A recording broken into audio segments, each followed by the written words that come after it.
এখন অধিকাংশ যুবকেরা তারা কিন্তু ভালো কাজের দিকে আগ্রহী নয়। যদিও কিছুটা ভালো কাজ করে একজন যুবক, তো তার সঙ্গী এমন সঙ্গী সে কি করলো, তার সঙ্গ দিল যে সঙ্গ দোষে সিলাবাসে সে সাঁত দিতে কি করলো, সেও খারাপ হয়ে যাচ্ছে। খারাপ কাজের জন্য কোনো যুবককে আহ্বান করতে হচ্ছে না, বোঝাতে হচ্ছে না, দাওয়াত দিতে হচ্ছে না, অথচ যুগে যুগে কালে কালে নবী এবং রাসূল এসেছিল। আল্লাহ সুবহানাহু ওয়া তাআলা তিনি বলছেন, ওয়ালাকাদ বাআসনা ফি কুল্লি উম্মাতিন রাসূলান আন ইবুদুল্লাহ ওয়া ইজতানিবুত তাগুত। এই তাগুত বোঝানোর জন্য, যে বাতিল পন্থা কোনটি এবং ন্যায় পন্থা কোনটি বোঝানোর জন্য যুগে যুগে এবং কালে কালে নবী এবং রাসূল আল্লাহ সুবহানাহু ওয়া তাআলা পাঠিয়েছেন।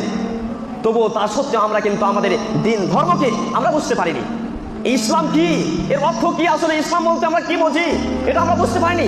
যদি আমরা নাই বুঝি তাহলে কিভাবে আমরা একতাবদ্ধ হতে পারবো? আল্লাহ সুবহানাহু ওয়া তাআলা তিনি বলছেন যে তোমাদের মধ্যে এমন একটি দল থাকা উচিত যারা কি করবে, মানুষকে ভালো কাজের জন্য আদেশ করবে এবং মন্দ কাজের জন্য বিরত রাখবে। হয়তো মানুষ মন্দ কাজ করছে, বিরত রাখবে, ভালো কাজ করছে, মানুষকে বলবে হ্যাঁ এসো আরো ভালো কাজ করো।